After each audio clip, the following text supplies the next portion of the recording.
கணியத்திற்கும் பெருமதிப்பிற்கும் உண்டான பெரியோர்களே, சகோதரர்களே, அனைவர்களுக்கும் இஸ்லாத்தின் காணிக்கையான சலாத்தினை தெரிவித்துக் கொள்ளுகிறேன். அஸ்ஸலாமு அலைக்கும் வரஹ்மத்துல்லாஹி வபரகாத்துஹு. கண்ணியமானவர்களே, நமக்கு முன்னால் இப்பொழுது ஒரு ஜனாசா காட்சி அளித்தது. நம்மவர்களுக்கும் ஒரு நேரம் வரும், நாமும் அந்த ஜனாசாவில் செல்ல இருக்கிறோம். அதில் ஏதாவது சந்தேகம் இருக்குதா? எந்த சந்தேகமும் இல்லை. இப்போ ஒரு ஜனாசா போயிருக்கிறது, நமக்கு ஒரு நேரம் வரும், நாம் அதே ஜனாசாவில் இதை கடக்க வேண்டிய நேரம் வரும். அது கடப்பதற்கு முன்னால் மக்களிடத்திலே நல்லவர்கள் என்று பெயரெடுக்க அல்லாஹ் நமக்கு தௌஃபீக் செய்வானாக. ரப்பின் புறத்தில் இருந்து அவனுடைய நெருக்கத்தை பெற அல்லாஹ் நமக்கு தௌஃபீக் செய்வானாக. நபிகள் நாயகம் ஸல்லல்லாஹு அலைஹி வஸல்லம் அவர்கள் கூறினார்கள், ஒரு ஜனாசா செல்லுகிறது, அந்த ஜனாசா நம்மை கடக்கிற பொழுது ஒரு 4 பேர் இவர் நல்லவர் என்று சாட்சி சொன்னால் அந்த ஜனாசா செல்லுகிற பொழுது பாவங்கள் மன்னிக்கப்பட்டவராக அந்த ஜனாசா செல்லுகிறது என்றார்கள். ஒரு 4 பேர் சொல்லணும், இவர் நல்ல மனிதர், சாலிஹான மனிதர், நல்ல அமல் செய்யக்கூடியவர், இவரை கொண்டு உலகத்திற்கு நிறைய நன்மைகள் கிடைத்தது, இவரை கொண்டு யாருக்கும் எந்த தொந்தரவும் ஏற்பட்டதில்லை என்று 4 பேர் அந்த ஜனாசாவை பார்த்து 4 பேர் சொல்லணும், இவர் நல்ல மனுஷன்னு சொல்லணும். அப்படி சொன்னார்கள் என்றால் அந்த ஜனாசா கடந்து செல்லுகிற பொழுதே அவரை அடக்க பெறுவதற்கு முன்னால் அல்லாஹ் அவருடைய பாவத்தை மன்னிக்கிறார். அல்லாஹ் அப்படி செல்ல நமக்கு தௌஃபீக் செய்வானாக. இப்படி சொல்லிடக்கூடாது யாரும், நல்ல மனுஷன்யா, நல்ல மனுஷன்னு சொல்லணும். நல்ல மனுஷன்யா இருந்து எந்த பிரயோஜனமும் இல்லை, 4 பேருக்கு தொந்தரவு கொடுத்துக்கிட்டே இருந்தா இவன் இருக்கிறதுலாம் முசீபத்து தான், போய் சேர்ந்தது நல்லதுதான், இப்படிங்கிற பேர் எடுத்து விடக்கூடாது. அல்லாஹ் அதிலிருந்து நம்மளை பாதுகாப்பானாக. அதனாலதான் நபிகள் நாயகம் ஸல்லல்லாஹு அலைஹி வஸல்லம் அவர்கள் கூறினார்கள், ஒரு மனிதன் மரணித்து விட்டால், மௌத்தாகி விட்டால் 3ஐ தவிர வேறு எதுவும் அவனை வந்து சேருவது கிடையாது, எல்லாம் முடிந்துவிடும் என்றார்கள் நபிகள் நாயகம் ஸல்லல்லாஹு அலைஹி வஸல்லம். 3 மட்டுமே அவனிடத்திலே வந்து சேரும். அவன் மரணித்த பிறகும் அவனுடைய கபருக்கு வரக்கூடிய 3 நல் அமல்கள் பெருமானார் ரசூல் ஸல்லல்லாஹு அலைஹி வஸல்லம் சொன்னாங்க, வேற எதுவுமே வராது, எல்லாம் முடிவடைந்து போகும், 3 அவர் கூடயே வரும் என்றார்கள் நபிகள் நாயகம் ஸல்லல்லாஹு அலைஹி வஸல்லம். அந்த 3ஐ இங்கே நான் பதிவு செய்வேன், எல்லாம் ஆழமான உள்ளத்தில் நாம் பதிவு செய்ய வேண்டும். அல்லாஹ் தௌஃபீக் செய்வானாக. ஏன்னா 3 ரொம்ப முக்கியமான விஷயம். நிரந்தரம் இல்லாத உலகத்தில் இருந்து நிரந்தரமான உலகத்திற்கு நாம் பயணிக்கிறோம் என்றால் அந்த நிரந்தரமான அந்த பயணத்திற்கு என்ன தேவை? 3 தேவைகள். நபிகள் நாயகம் ஸல்லல்லாஹு அலைஹி வஸல்லம் அவர்கள் சொன்னார்கள், இங்கே நீங்கள் மரணித்து விட்டால் எல்லாம் முடிந்துவிடும், 3 உங்களோட வரும் என்றார்கள் நபிகள் நாயகம் ஸல்லல்லாஹு அலைஹி வஸல்லம். கபருக்குழியில கொண்டு போய் நம்மள அடக்கம் பண்ணுவாங்க, மண் எடுத்து மேல போட்டு புதைச்சிட்டு வந்துருவாங்க, அடக்கம் பண்ணிட்டு வந்துருவாங்க. கடுமையான இருள், அங்க கூட யாரும் இருக்க மாட்டாங்க. அப்படிப்பட்ட கபருக்குழியில் நம்மை அடக்கிய பிறகும் நம்மவர்களுக்கு வெளிச்சம் தரக்கூடிய 3 செயல்கள். நபி ஸல்லல்லாஹு அலைஹி வஸல்லம் முதல் விஷயத்தை சொன்னார்கள், சதக்கத்தின் ஜாரியா. நீங்கள் மரணித்து விட்டாலும் உங்களை அந்த நன்மை வந்தடையும். நீங்கள் கபர்குழிக்கு சென்றாலும் பரவாயில்லை, அந்த நன்மை உங்களை வந்தடையும். அது என்ன தெரியுமா? முதல் அமல் சதக்கத்தின் ஜாரியா என்றார்கள் நபிகள் நாயகம் ஸல்லல்லாஹு அலைஹி வஸல்லம். நிலையான தர்மம். ரப்பு குர்ஆன்ல ஒன்னு சொல்லுவான், அல்லதீன யுன்ஃபிகூன அம்வாலஹும். அல்லாஹ் உங்களுக்கு கொடுத்த செல்வத்தை, அல்லாஹ் உங்களுக்கு கொடுத்திருக்கிற அந்த நியாமத்துகளை, அல்லாஹ் உங்களுக்கு கொடுத்திருக்கிற அந்த சொத்து சுகங்களை பில்லைலி வன்னஹர், கொடுக்கணும்னு முடிவுக்கு வந்துட்டீங்கன்னா பகல் இரவுன்னு பார்க்காதீங்க, கொடுத்துருங்கிற அல்லாஹ். கொஞ்சம் தாமதப்படுத்தாதீங்க. கொடுக்கணும்னு முடிவு பண்ணிட்டா பில்லைலி வன்னஹர், பகல் இரவு என்று நீங்கள் பார்க்க வேண்டாம், உடனே கொடுத்து விடுங்கள் என்கிறான்.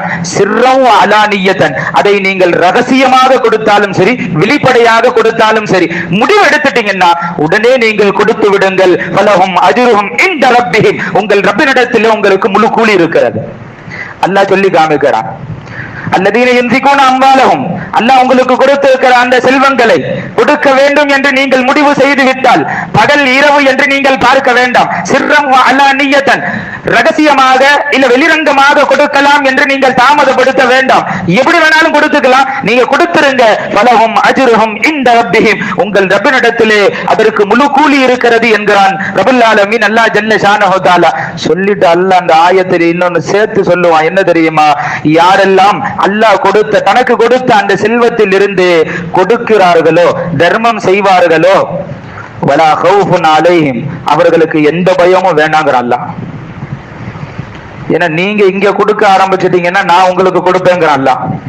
அதனாலதான் வலா கௌஃபுன் அலைஹிம், நீங்கள் பயப்பட வேண்டாம். வலாஹும் யஹ்ஸனூன், உங்களுக்கு எந்த கவலையும் வேண்டாம் என்கிறான் ரப்பல் ஆலமீன் அல்லாஹ் ஜல்ல ஷானஹு தஆலா. அதத்தான் ஸல்லல்லாஹு அலைஹி வஸல்லம் அவங்க சொன்னாங்க, நீங்கள் மரணித்து விட்டு கபருக்குழிக்கு போனாலும் உங்களிடத்தில் ஒரு நன்மை வந்து கொண்டே இருக்கும். கபருக்கு அது வெளிச்சத்தை தந்து கொண்டே இருக்கும். அதுல முதல் அமல் என்ன தெரியுமா? சதக்கத்தின் ஜாரியா, நிலையான தர்மம் என்றார்கள் நபிகள் நாயகம் ஸல்லல்லாஹு அலைஹி வஸல்லம். இங்கே நான் பதிவு செய்வேன், எது நிலையான தர்மம், எது நிலையான தர்மம்? பெருமானார் ரசூல் ஸல்லல்லாஹு அலைஹி வஸல்லம் அவர்கள் கூறினார்கள், மஸ்ஜிதுகள் கட்டுவதற்காக வேண்டி செய்கிற உதவிகள் அல்லது மஸ்ஜிதையே கட்டுவது. அல்லாஹ் நமக்கு நல்ல நியத்தை நசீபாக்குவானாக.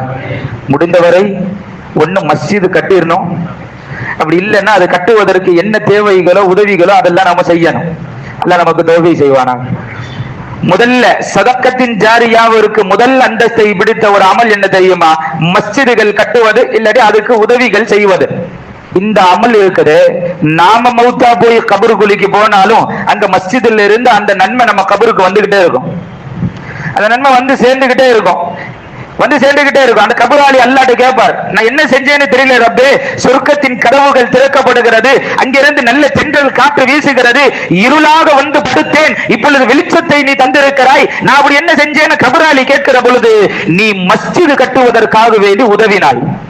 அங்கே பல்லாயிரக்கணக்கான மக்கள் தொழுகிறார்கள், சுஜூது செய்கிறார்கள், குர்ஆன் திலாவத்துகளில் ஈடுபடுகிறார்கள், திக்ருகள் செய்கிறார்கள், அங்கே பல பயான்கள் நடைபெறுகிறது, என்னை நினைவு கூறுகிறார்கள். அங்கே என்னென்ன அமல்கள் எல்லாம் நடைபெறுகிறதோ அதில் ஒட்டுமொத்த பங்கும் உனக்கு வந்து சேரும் என்கிறார்.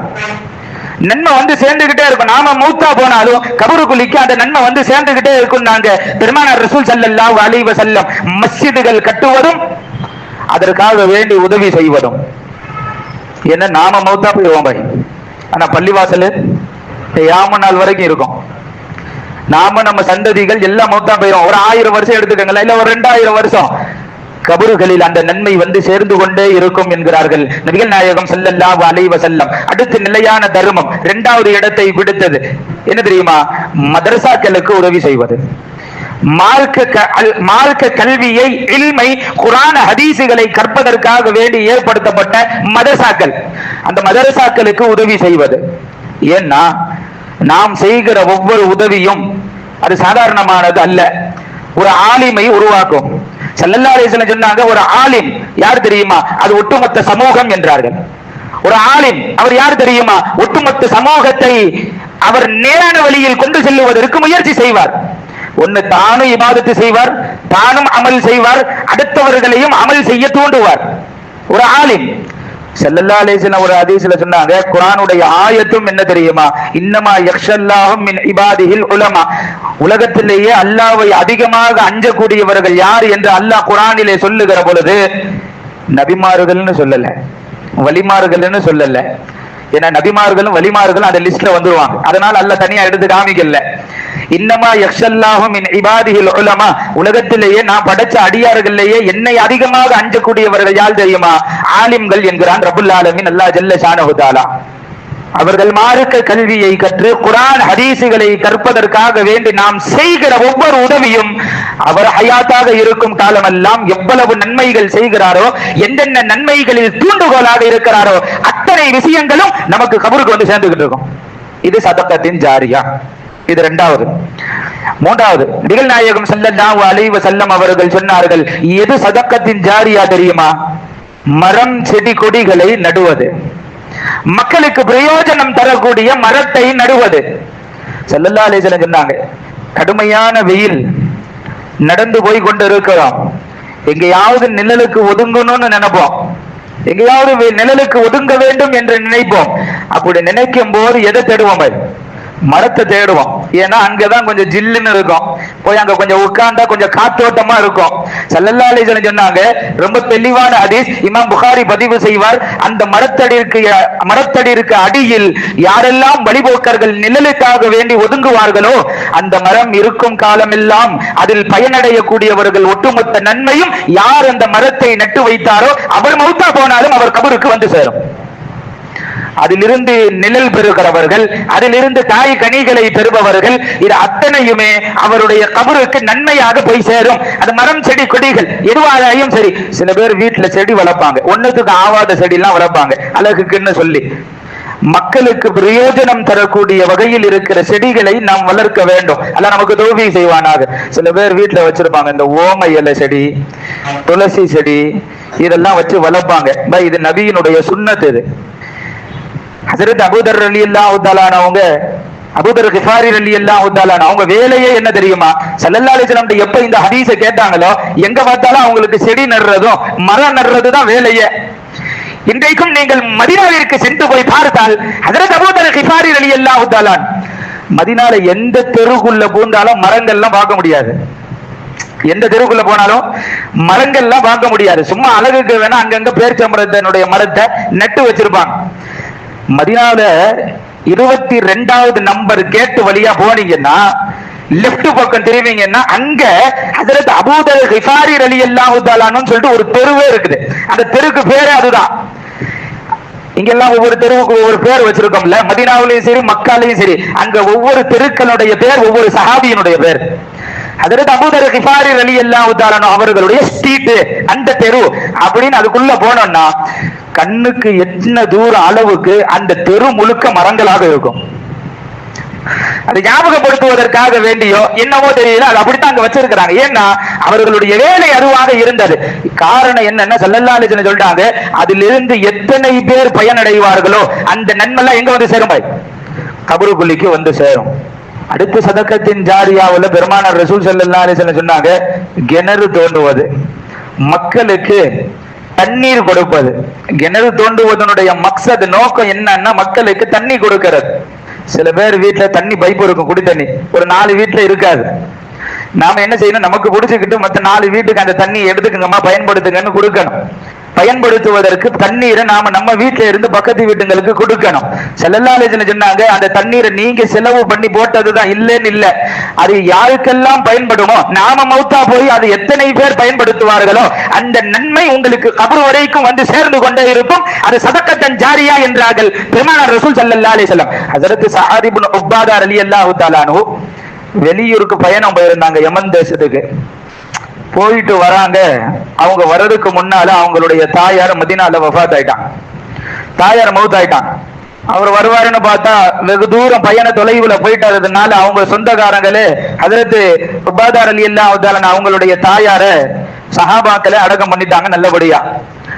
வந்த பிறகுதான் தெரியுது தன்னுடைய தாய் வஃபாத் ஆகி விட்டார்கள். சரி சொல்றாங்க. நேரா ஹஜ்ரத் ஸஅத் இப்னு உபாதா ரலியல்லாஹு தஆலா ஸல்லல்லாஹு அலைஹி வஸல்லம் போனாங்க. யா ரசூலல்லாஹ், என் தாயார் நான் இல்லாத பொழுது வஃபாத் ஆகி விட்டார்கள், நல்லபடியா அடக்கம் பண்ணிட்டாங்க. நான் ஆசைப்படுகிறேன், என் தாயாருக்கு கடைசி வரை ஏதாவது ஒரு நன்மை செய்ய வேண்டும் என்று நான் ஆசைப்படுகிறேன். யார சொல்ல என்ன செய்யலான்னு கேட்டாங்க ஸல்லல்லாஹு அலைஹி வஸல்லம். பெருமானார் ரசூல் ஸல்லல்லாஹு அலைஹி வஸல்லம் சொன்னாங்க, உன் தாய்க்காக வேண்டி ஏதாவது தர்மம் செய், சதக்கத்தின் ஜாரியா செய் என்றார்கள். நிலையான தர்மம் ஏதாவது செஞ்சிருந்தாங்க ஸல்லல்லாஹு அலைஹி வஸல்லம். ஏதாவது செஞ்சிரு. ஸஅத் இப்னு உபாதா ரலியல்லாஹு அன்ஹு கேட்டாங்க, யா ரசூலல்லாஹ் ஸல்லல்லாஹு அலைஹி வஸல்லம், என் தாயாருக்காக வேண்டி நான் ஒரு கிணறு தோண்டி விடவா? அதிலிருந்து வருகிற தண்ணீர் மக்கள் பயன்படுத்துவார்கள், யா ரசூலல்லாஹ், அதை நான் செஞ்சிருவான்னு கேட்டாங்க. ஸல்லல்லாஹு அலைஹி வஸல்லம் சொன்னாங்க, தாராளமாக செய்யுங்கள் என்றார்கள் பெருமானார் ரசூல் ஸல்லல்லாஹு அலைஹி வஸல்லம்.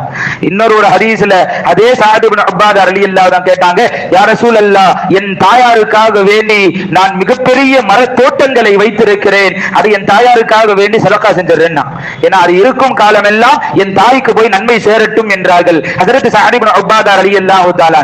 கண்ணியமானவர்களே, சொல்ல வரக்கூடிய நோக்கம் சதகத்தின் ஜாரியா, நிலையான தர்மம். நாம் மரணித்து விட்டாலும் அதை நமக்கு வந்து கொண்டு சேர்ந்து கொண்டே இருக்கும். அல்லாஹ் அப்படி இருக்க நமக்கு தௌஃபீக் செய்வானாக. எதெல்லாம் நிலையான தர்மமோ அதில் நாம் முழு மூச்சாக போட்டு நம்மளால் முடிந்த அளவிற்கு நாம் தாராளமாக உதவி செய்வது. ஏன்னா எதுவுமே நம்ம கூட வந்துடுறது இல்லை, எல்லாம் முடிவடைந்து விடும்.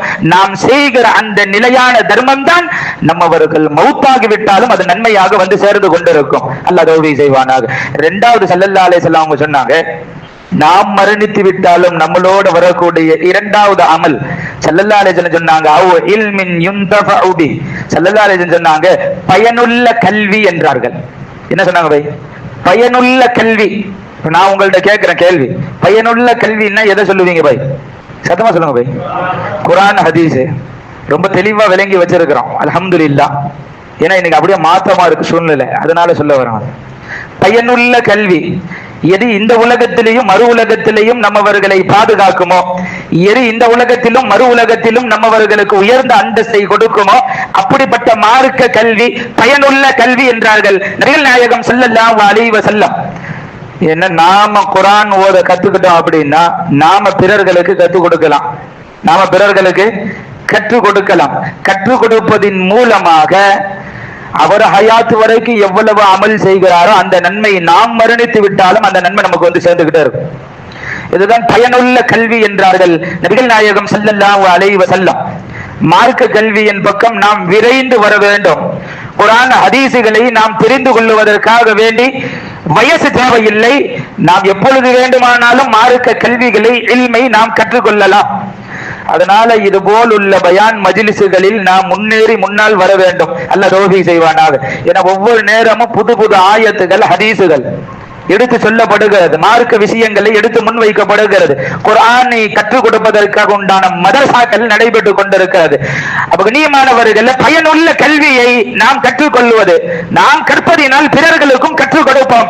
அந்த நன்மை நமக்கு கபர் வரைக்கும் வந்து சென்று கொண்டே இருக்கும் என்கிறார்கள் நபிகள் நாயகம் ஸல்லல்லாஹு அலைஹி வஸல்லம். இது இரண்டாவது. மூணாவது சொன்னாங்க ஸல்லல்லாஹு அலைஹி வஸல்லம், அவ் வலதின் சாலிஹன் யதுஉ லஹு. நமக்கு துவா செய்கிற சாலிஹான குழந்தைகள் பிள்ளைகள், நமக்கு துவா செய்கிற சாலிஹான பிள்ளைகளும் குழந்தைகளும், இதுதான் நாம் மரணித்து விட்டாலும் அந்த துவா நமக்கு வந்து சேர்ந்து கொண்டே இருக்கும் என்கிறார்கள் நபிகள் நாயகம் ஸல்லல்லாஹு அலைஹி வஸல்லம். நமக்கு எப்படி பிள்ளைங்க இருக்கணும் தெரியுமா? நாம மௌத்தா போயிட்டாலும் நமக்காக வேண்டி துவா செய்கிற பிள்ளைகளாக நாம் உருவாக்க நல்லா தௌஃபீக் செய்வானாக. அப்படிப்பட்ட பிள்ளைங்கள் எல்லாம் நமக்கு நசீபாக்குவானாக. ஏன்னா இன்னைக்கு காலம் எப்படி போயிருச்சுன்னா அடக்கம் பண்ணதோடு சரி, எது வரைக்கும் அப்பாவை பத்தி பேசுவான், எது வரைக்கும் அம்மாவை பத்தி பேசுவான் தெரியுமா? இந்த சொத்து பிரிக்கிற வரைக்கும். சொத்தெல்லாம் பிரிஞ்சு அவன் கையில போன பிறகு கபரஸ்தான்ல அடக்கம் பண்ண அத்தாவும் ஞாபகம் இருக்காது, அம்மாவையும் ஞாபகம் இருக்காது. அப்படிப்பட்ட சூழ்நிலைகள் இன்றைக்கு உருவாகி கொண்டு இருக்கிறது. எல்லாம் பாதுகாக்கணும். கண்ணியமானவர்கள், அடக்கம் பண்ணதோடு சரி. ஆமா, ஸல்லல்லாஹு அலைஹி வஸல்லம் இங்கே தெளிவாக சொல்லுகிறார்கள், உங்களுக்கு துஆ செய்யக்கூடிய பிள்ளைகளை, அதுதான் அந்த துஆ தான் உங்களுக்கு கடைசி வரை நிற்கும் என்கிறார்கள் நபிகள் நாயகம் ஸல்லல்லாஹு அலைஹி வஸல்லம். இப்னு மாஜால இன்னொரு ஹதீஸ் இருக்குது. ஸல்லல்லாஹு அலைஹி வஸல்லம் அவங்க சொன்னாங்க, எந்த பெற்றோர்களுக்காக வேண்டி எந்த பிள்ளைகள் கபரிஸ்தானுக்கு சென்று அந்த பெற்றோர்களுக்காக வேண்டி துஆ செய்ய அந்த பிள்ளை நிற்பானோ, அந்த பிள்ளை நிற்கும் காலம் எல்லாம் அந்த பெற்றோர்களுடைய அதாபு நிப்பாட்டப்படும். எத்தனை மணி நேரம் நின்றுக்கும் பை? சில பேர் கபரிஸ்தானுக்குள்ள போறதுக்கே பயம், உள்ள போறது இல்லை, அப்படி நின்றுறது. சில பேருக்கு கபரிஸ்தானுக்குள்ள போய் அங்க உள்ள பயம் இல்ல, சில பேருக்கு உள்ள போறதுக்கு பயம் பை, அதனால வெளியே நின்றுகிறது. காஹம்னாபி சொல்லாதலங்கைக்கு அதனால உள்ள போறது இல்லை. சில பேர் உள்ள போயும் அங்க ரப்பினுடைய பயம் இல்லை. என்ன நடக்குது தெரியுமா? அவல நிலை. ஸல்லல்லாஹு அலைஹி வஸல்லம் சொன்னாங்க, நீங்கள் கபரிஸ்தானுக்கு செல்லுங்கள், ஜூரு, அவர்களுக்கு நீங்கள் ஜியாரத் செய்யுங்கள், சந்தியுங்கள், அவங்களுக்காக வேண்டி ஏதாவது ஓதுங்க, எத்தி வையுங்கள், அவங்களை சந்திங்க. அஸ்ஸலாமு அலைக்கும் யா அஹ்லல் குபூர், ஓ கபர்வாசிகளே உங்களுக்கு சலாம் என்று நீங்கள் சலாம் சொல்லுங்கள், அவர்கள் பதில் சலாம் சொல்லுவார்கள். ஸல்லல்லாஹு அலைஹி வஸல்லம் சஹாபாக்கள் கேட்டாங்க, ஏன்னு கேட்டாங்க. நாயகம் ஸல்லல்லாஹு அலைஹி வஸல்லம் சொன்னாங்க, ஏன் உங்களை கபர்ஸ்தானங்களுக்கு போக சொல்றேன் தெரியுமா? மறுமையினுடைய சிந்தனை வர வேண்டும் என்பதற்காக வேண்டி.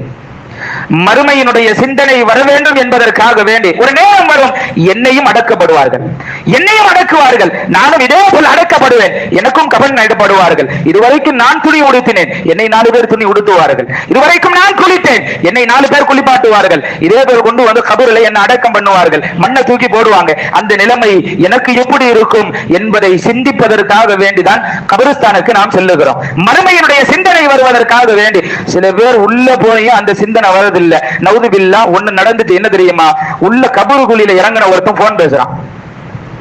இது நடந்தது நம்ம கபரிஸ்தான்ல. மையத்தை அடைக்கிட்டாரு, உள்ள வச்சிருக்காரு மையத்தை, இன்னொருத்தர் கூட நிக்கிறாரு. இவரு போன் அட்டன் பண்ணி ஆஜாத்தம் என்ன பயிரு, உலகத்தை மறந்து எல்லாம் மறந்து மறுமையினுடைய சிந்தனை வர வேண்டும் என்பதற்காக வேண்டிதான் கபரிஸ்தானுக்குள்ள போகிறோம். அங்கேயும் சில பேர் பிசினஸ் பேசுறான். ஒருத்த போய் அந்த திட்டுல உட்கார்ந்துட்டான் உள்ள, அங்க பாட்டுக்கு அடக்கம் பண்ற வேலை நடக்குது, இவன் பாட்டுக்கு மணிக்கணக்கில் பிசினஸ் பேசிட்டு இருக்கிறான். நவுதுபில்லா கபரிஸ்தான்ல இப்படி நடக்குது ஒண்ணு. இன்னொன்னு பள்ளி வாசல்கள்ல அல்ல பாதுகாக்கிறோம். ஊரு கதையை பேசுபவர்கள் இன்றைக்கு பள்ளிகளில் அதிகமாகி விட்டார்கள். என்ன கதை வை? ஊர் கதைய எதெல்லாம் மார்க்க அறிஞர்கள் இன்றைக்கு தடை செய்தார்களோ இன்றைக்கு அது தலைகொட்டி நடந்து கொண்டிருக்கிறது. பிசினஸ்கள் பள்ளிவாசலில் இருந்து பேசுகிறார்கள். பள்ளிவாசல பேசுறாங்க. இன்னைக்கு நிறைய நடக்குது. மோதினார் வெளியே போய் இங்க பேசுங்கன்னு சொன்னா மோதினார் கெட்டவர். இமாம் போய் வெளியே போய் நின்று பேசுங்க பாயின்னு சொன்னா இமாம் கெட்டவர். இன்னைக்கு கால சூழ்நிலைகள் நேர் மாற்றமாக நடந்து கொண்டிருக்கிறது. சொல்ல முடியறது இல்ல. ஏன்னா சொல்ல என்ன தப்பா நினைச்சிருவாங்களோ என்ற பயத்தில் இன்றைக்கு சொல்லுவதும் கிடையாது. அப்படியே பிசினஸ் பேசிக்கிட்டே உள்ள வர்றது, கடை சம்பந்தமாக வியாபார சம்பந்தமாக எல்லாம் பள்ளிவாசல்ல தான் நடக்குது. சில பேர் என்ன தெரியுமா, ஹாங்கொந்தி போல் தலைங்க கலக்கு உப்பர் செல்ஜதா, இங்க ஏதாவது மோதினார் சொல்லிடுவாருன்ட்டு மேல போய் நின்று பிசினஸ் பேசுறது. ஒருத்தர் 1/2 மணி நேரம் பேசுறான், அங்க இருந்து அங்க இதுல நடந்து வேற பள்ளிவாசல்ல அங்கிட்டு அங்கிட்டு நடந்து போன் பேசிட்டு பிசினஸ் வேலை நடந்துகிட்டு இருக்குது. ஸல்லல்லாஹு அலைஹி வஸல்லம் சொன்னாங்க, ஒண்ணு தெரிஞ்சுக்கங்க பை, உலக பேச்சுக்களை நீங்கள் பேசினால் 80 வருஷம் அமல் வீணாகி போய்விடும். எத்தனை வருஷம்? நம்ம 80 வருஷம் வாழவே போறதில்லை. 80 வருஷம் அமல்கள் மண்ணாக போய்விடும். ஸல்லல்லாஹு அலைஹி வஸல்லம் சொன்னாங்க, உலக பேச்சுக்கள் வேண்டாம். பள்ளிவாசல் சம்பந்தமாக இமாம்களிடத்துல பேசுவதா, பள்ளிவாசல் சம்பந்தமாக முஅத்தினிடத்துல பேசுவதா, அதோட நிப்பாட்டணும். பள்ளிவாசலுடைய வளர்ச்சிக்காக வேண்டி பேசுகிறீங்களா, பேசலாம். பள்ளிவாசலுடைய அந்த விழாக்களை பற்றி, பள்ளிவாசலுடைய அந்த தேவைகளை பற்றி அதெல்லாம் மார்க்கத்தில் அனுமதி உண்டு. தன்னுடைய சுய தேவைகள், அடுத்தவர்களுடைய பலாவை கழுவதற்கும், அடுத்தவர்களுடைய தேவைகளை பேசுவதற்கும், அடுத்தவர்களுடைய அந்த வியாபாரத்தை, நம்மளுடைய வியாபாரத்தை வளர்ப்பதற்குண்டான பேச்சுகளை பள்ளிவாசலில் அறவே தடை செய்யக்கூடிய ஒரு விஷயம். அதெல்லாம் இன்னைக்கு நிறைய நடக்குது. அப்படியே பேசிக்கிட்டு வராரு, ஒளி செய்ய இடம் இல்லையா, உடனே அந்த 5 நிமிஷம் நிக்க முடியல, உடனே கால் எடுத்து ஒரு பிசினஸ் பேசுகிறார். கண்ணியமானவர்களே, நான் சொல்ல வரக்கூடிய நோக்கம், நபிகள் நாயகம் ஸல்லல்லாஹு அலைஹி வஸல்லம் அவர்கள் சொன்னார்கள், கபரிஸ்தான்களுக்கு சென்றால் நமக்கு என்ன சிந்தனை வரணுங்கிறதுக்காக வேண்டி நாம போறோம் பை. சொல்லுங்க பை, மறுமையினுடைய சிந்தனை வர வேண்டும் என்பதற்காக வேண்டி நாம கபரிஸ்தானுக்கு போனா அங்கேயே இந்த பலாவை எடுத்து கையில வச்சுக்கிறது போன, அங்க வந்து பிசினஸ் பேசுறது, ஊரு பலாவெல்லாம் கழுவுறது அங்க வச்சுக்கிட்டு. இது ஒண்ணு இன்னொன்னு நடந்து என்ன தெரியுமா, கடிதாவை காலி தேதா கபரிஸ்தான்ல நின்றுட்டு கெட்ட வார்த்தை பேசிக்கிட்டு நிக்கிறான். இது நடந்துச்சு. டெய்லி பாக்குற இந்த விஷயங்களை, ஒரு நாள் அல்ல 2 நாள் அல்ல, நேரம் கிடைக்கிற பொழுது சொல்ல வேண்டும். இன்னைக்கு நேரம் அமைஞ்சிருச்சு, சொல்லிட்டோம். நேரடியா போய் சொல்ல முடியுமா? அஜரத்தை குத்திடுவான். இவர் சொல்றாரு, இவர் சரியில்லை. ஆமா, என்ன ஹக்க சொல்றதுக்கு, ஹக்க சொன்னா இன்னைக்கு எல்லாம் கெட்டவங்க எல்லாம் மாறிடுறாங்க பை. அதனால நேரா சொல்றதுக்கு நமக்கு கூச்சமாவும் இருக்குது. அவங்க எல்லாம் விளங்கிடணும், இது தப்பு, இது செய்யக்கூடாது. அதனாலதான் அல்ல 6 அறிவை நமக்கு கொடுத்திருக்கிறான், எது தப்பு எது சரி விளங்குவதற்காக வேண்டி. மார்க்கமா, மார்க்கம்னா நம்ம ஏத்துக்கிடணும், ஏத்துக்கிட்டு தான் ஆகணும். அல்லாஹ்வும் அல்லாஹ்வுடைய ரசூலும் என்ன முடிவெடுத்தார்களோ அதற்கு தலை சாய்க்க வேண்டும். அதுல எந்த மாத கருத்து இருக்கக்கூடாது நமக்கு. கண்ணியமானவர்களே, ஸல்லல்லாஹு அலைஹி வஸல்லம் அவர்கள் சொன்னதாக ஹஜ்ரத் பெருமானார் ரசூல் ஸல்லல்லாஹு அலைஹி வஸல்லம் சொல்றாங்க, 3ஆவதாக உங்களுக்கு கபர் வரை வந்து சேருவது என்ன தெரியுமா, சாலிஹான குழந்தைகள், அவர்கள் செய்கிற துவா. அல்லாஹ் நமக்கு அப்படி பிள்ளைங்களை நசீபாக்குவானாக. நாம் மரணித்து விட்டாலும் நம்மவர்களுக்கு கபர் வரை வந்து அடையக்கூடிய 3 அமல்கள். ஒன்று என்ன பை? சத்தமா சொல்லுங்க பை. சதக்கத்தின் ஜாரியா, நிலையான தர்மம், ஹயாத் இருக்கிற வரை செய்யற அல்லாஹ் நசீப நமக்கு கொடுப்பானார். ஒண்ணு. 2வது பயனுள்ள கல்வி, மார்க்க கல்விகளை அதிகமாக தெரிந்து கொண்டு உலகத்தில் செயல்படுவது. 2. 3வது நமக்கு துவா செய்கிற பிள்ளைகளை நாம் உருவாக்குவது. அல்லாஹ் இந்த மூன்றையும் நமக்கு தௌஃபீக் செய்வானாக. எதை சொன்னோமோ அதன்படி அமல் செய்ய அல்லாஹ் தௌஃபீக் செய்வானாக. வாகிர் தாவானா அல்ஹம்துலில்லாஹி ரபில் ஆலமீன். அஸ்ஸலாமு அலைக்கும் வரஹ்மத்துல்லாஹி வபரகாத்துஹு.